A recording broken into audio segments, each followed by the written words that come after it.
Hello everyone, good morning. যদিও এখন good morning বলা যায় না, 11:30 বাজে, কিন্তু কাশ্মীরে 11:30 গুড মর্নিং বলতে হবে, কারণ এত ঠান্ডা যে উঠতে উঠতেই 10টা বেজে যায়।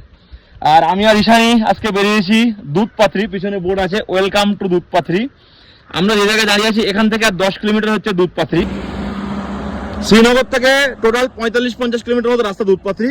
আর দুধপাথরির অ্যাকচুয়ালি সৌন্দর্যটা শুরু হচ্ছে এখান থেকে। আর আজকে গেস্টরা কেউ দুধপাথরি এসছে, কোনো গ্রুপ গেছে গুলমার্গ, কোনো গ্রুপ সোনমার্গ গেছে। তো আমি আর ঈশানী ভাবলাম যে চলো আমরা একটু দুধপাথরি ঘুরে আসি। দুধপাথরি আমি আগে অনেকবার এসেছি, ঈশানী একবারও আসেনি, ওই জন্য ওকে নিয়ে আসা। আর আপনাদের একটু দুধপাথরির জায়গাটা ভালো করে দেখাবো, সেই জন্য আজকে আসা সময় নিয়ে। এখান থেকে ঘুরে আমাদের গুলমার্গে যেতে হবে, ওখানে কাজ আছে। দুধপাথরিটা কিন্তু সবাই তাদের ট্যুর প্যাকেজের মধ্যে রাখে না, ধীরে ধীরে কিন্তু দুধপাথরি ফেমাস হচ্ছে, অনেকেই কিন্তু তাদের ট্যুর প্যাকেজে দুধপাথরি অ্যাড করছে। আমি কিন্তু প্রথম থেকেই দুধপাথরি রাখি, যদি সময় কুলায়।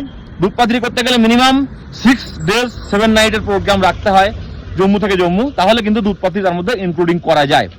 তো দুধপাথরি জায়গাটা খুবই সুন্দর জায়গা। অনেকে হয়তো দুধপাথরিটাকে স্কিপ করে যায়, বাট আমি বলবো দুধপাথরিটা স্কিপ করবেন না। আজকে ভিডিওগুলো দেখলে বুঝতে পারবেন যে দুধপাথরিটা কত সুন্দর। আমার খুব ফেভারিট একটা জায়গা অফবিটের মধ্যে। চলুন এখন দুধপাথরিটা এক্সপ্লোর করি।